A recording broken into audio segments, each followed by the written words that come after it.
Eyyo eyyo eyyo, selamlar. Nasılsınız arkadaşlar, iyi misiniz? Beni soracak olursanız ben gayet iyiyim. Bugün Alsancak'tan bir eve dönüş çekeyim dedim ve aşağı yukarı bir hafta 10 gündür de kafamızı yiyip bitiren, herkesin bir fikir belirttiği, yine her konuda olduğu gibi bu konuda da ayrıştığımız bir konu, başıboş köpek sorunuyla alakalı birkaç kelam etmek istedim arkadaşlar. Ben de en nihayetinde bir vatandaşım ve bu konuda fikir beyan etmeyi normal görüyorum. Zaten herkes her konuda konuşuyor. Bu konuda da ben biraz konuşmak istedim. İşin aslı otobüs abi, ben kaçayım. Şimdi arkadaşlar, tabii ki ben kendi fikrimi belirteceğim ama konu öyle bir noktaya geldi ki arkadaşlar, iki taraftan da çok fanatik insanlar birbirleriyle kavga ettirilmeye başlandı. Gerçekten kavga ettiriliyorlar. Zaten dediğim gibi hayatın her alanında biz bir kutup olduk. AK Partili, CHP'li, Fenerbahçeli, Galatasaraylı, işte bilmem ne, sen onlardansın bizden değilsin. Tamamen bunların yaratmış olduğu bir durum var. Nedir abi bu durum? Bir konu var ve bu konuyla alakalı olumlu ve olumsuz iki taraf düşünün. Şimdi ikisi de uç noktalarda, ikisi de fanatik olduğu zaman problem oluyor. Yani bu tamamen şöyle düşünün. İki fanatik insanın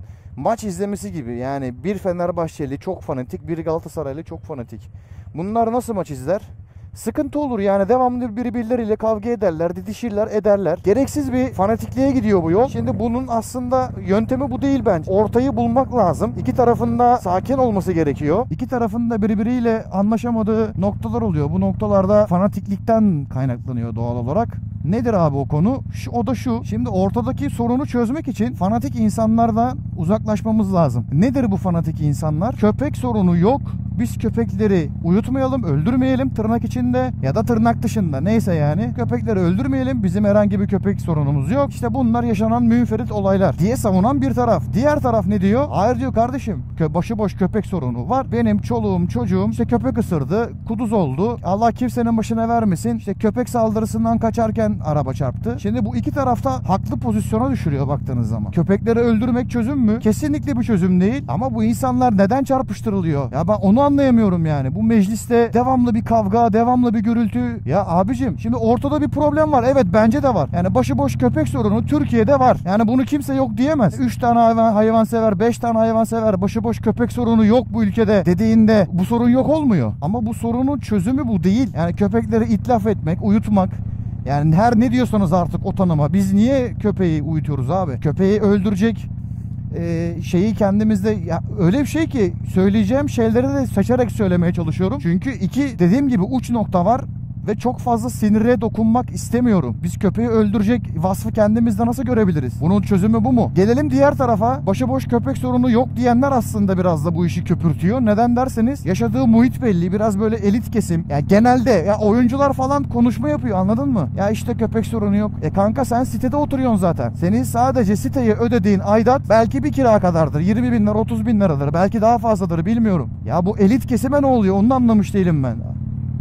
Ya işte başıboş köpek sorunu yok. Abi senin villanda olmayabilir. Bu ayrı bir hikaye. Ben İzmir'de yaşıyorum. Gel bakalım bizim bu muhitlere var mı yok mu görelim. Şimdi ben motosiklet sürüyorum abi. Başıboş köpek sorunu benim de sorunum baktığın zaman. Ben işe bazen motosikletle gidiyorum. Sırf köpekler koşturuyor diye rotamı değiştiriyorum baktığın zaman. Niye, ben zorunda mıyım? Veya şöyle düşün. Acemi bir sürücü köpekten kaçarken düşebilir. Başka bir arabaya çarpabilir. Kayıp düşer, kendisine bir şey olmaz, motoruna maddi zarar gelir. Bedavaya böyle bir şey olmuş oluyor. Sokaktaki köpek beni kovaladı diye ben panik yapıyorum, düşüyorum. Bir de buradan bakmak lazım. Tamam, köpekleri öldürmeyeceğiz, ne alakası var? Ben bunu savunmuyorum. Yani şöyle bir aklı selim bir insan yok mu bu mecliste de? Arkadaşlar tamam, iki tarafta çok uç noktalarda. Ya bu işin çözümü bu değil, şöyle şöyle yapalım, böyle böyle yapalım diyen birisi yok mu yani? Ya niye hep uç noktalarda geziyoruz ya? Kavga ediliyor birader, böyle bir saçmalık olabilir mi? Köpeği öldürecek cüreti kendimizde niye buluyoruz? Bu bir. İkincisi de köpek sorunu yok diyecek cesareti sen nereden buluyorsun yani? Benim adıma niye konuşuyorsun ki? Benim adıma var. Bence var, evet. Köpekle alakalı konuda canı çok yanan insanlar var. Dediğim gibi yani tatsız, çok da dile getirmek istemiyorum. Vefat eden insanlar var. Çocuklar var. Bunların sayısı da belli, tamam. Şimdi bu insanlara sen başıboş köpek sorunu yok dediğin anda bu insanların sinir ucuna dokunmuş oluyorsun. Şimdi onları biz anlayamayız. Bizim başımıza öyle bir şey gelmedi. Şükür şu zamana kadar. Gelmeyeceğinin kanıtı var mı? Gelmeyeceğinin garantisi var mı? Yok. Şimdi doğal olarak demek ki köpek sorunu var. Buradan bu çıkıyor. Yani onun halinden ancak onu yaşamış birisi anlayabilir. Hani damdan düşenin halinden damdan düşer muhabbeti gibi düşün. Ya bilmiyorum, çözülmeyecek gibi duruyor bu konu aslında. Yani dediğim gibi bana kalırsa kesinlikle başıboş köpek sorunu var.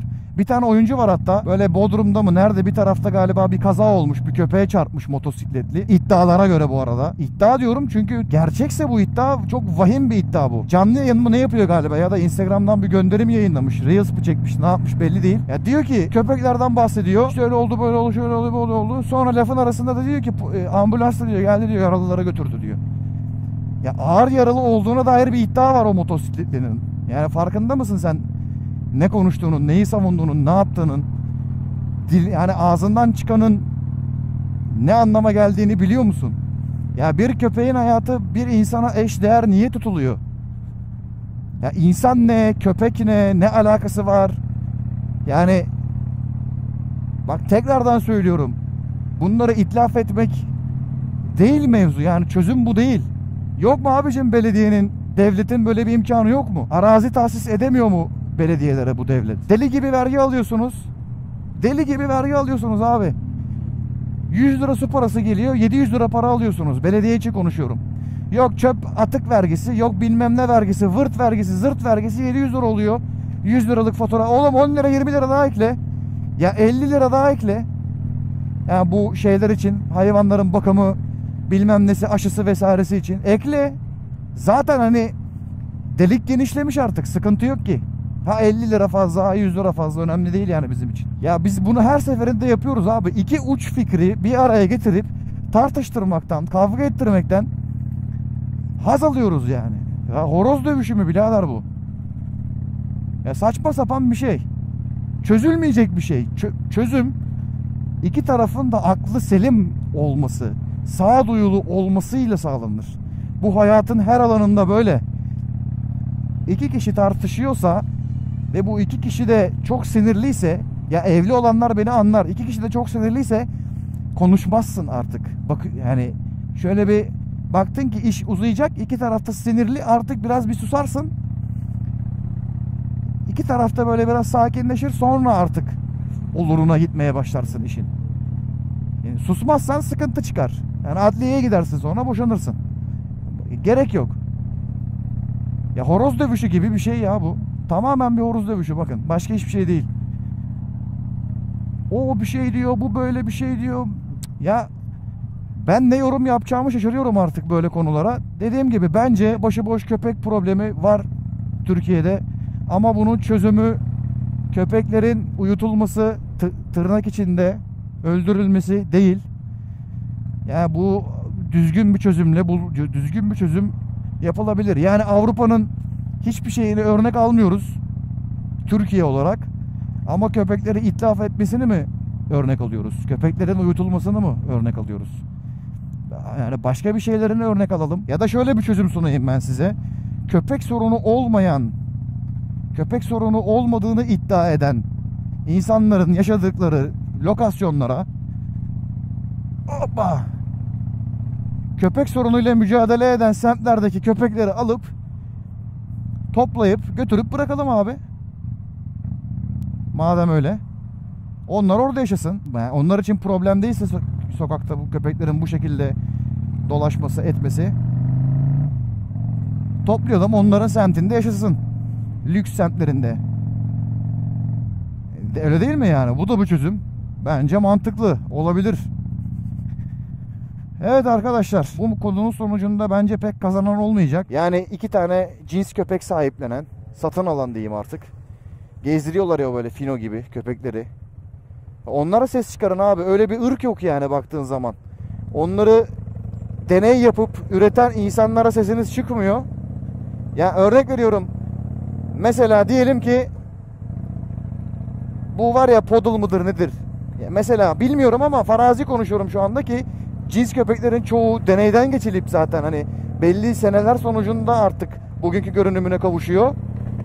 Mesela o poodle dediğimiz köpek kaç tane deneyden sonra şu anki halini aldı? Hangi köpeklerden türetildi, denendi, başarısız olundu ve en son şu anki bugünkü formunu aldı? Ya hayvanseverler, biraz da bunlardan konuşalım o zaman.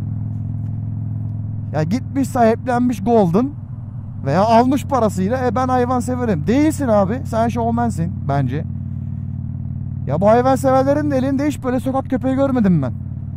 Oğlum bu kadar seviyorsunuz madem, aldınız evinize 2 tane. Yani kendi kendimi yükseltiyorum şu anda ama öyle diyesim de geliyor yani. Yani bu cümleleri de söylettiriyorsunuz bana. Etrafımda benim ne kadar hayvansever varsa hepsinin cins köpeği var. Abi siz hayvan sevmiyorsunuz o zaman ya. Siz cins köpek seviyorsunuz herhalde. Ben bunu anlıyorum yani. Ben kimsenin elinde görmedim birader. Bizim sanayide bile Kangal var, anladın mı? Hani Kangal. Hani bir marka yani mesela, değil mi? Sanayide bile bak, hani sanayide genelde işte köpek çok olur. Orada bile mesela dükkan sahipleri, kiracılar, işte o dükkana çalışan edenler Kangal falan alır yani. Öyle sokak köpeği almaz, onlar bile almaz. Baktığında. Yani böyle bir konu arkadaşlar. Yine işin içinden çıkamadığımız. Biraz böyle kendi fikirlerimi söylemeye çalıştım. İnşallah iki tarafı da kırmamışımdır. Tamamen sakin olmamız gereken bir dönem. Her şeyin de fanatiği olmayalım bir zahmet artık ya. Diyorum ve yavaş yavaş videoyu kapatıyorum. Videomu beğenmeyi unutmayın. Kanalıma abone olmayı ve yorum yapmayı unutmayın. Görüşmek üzere. Kendinize iyi bakın. Bay bay.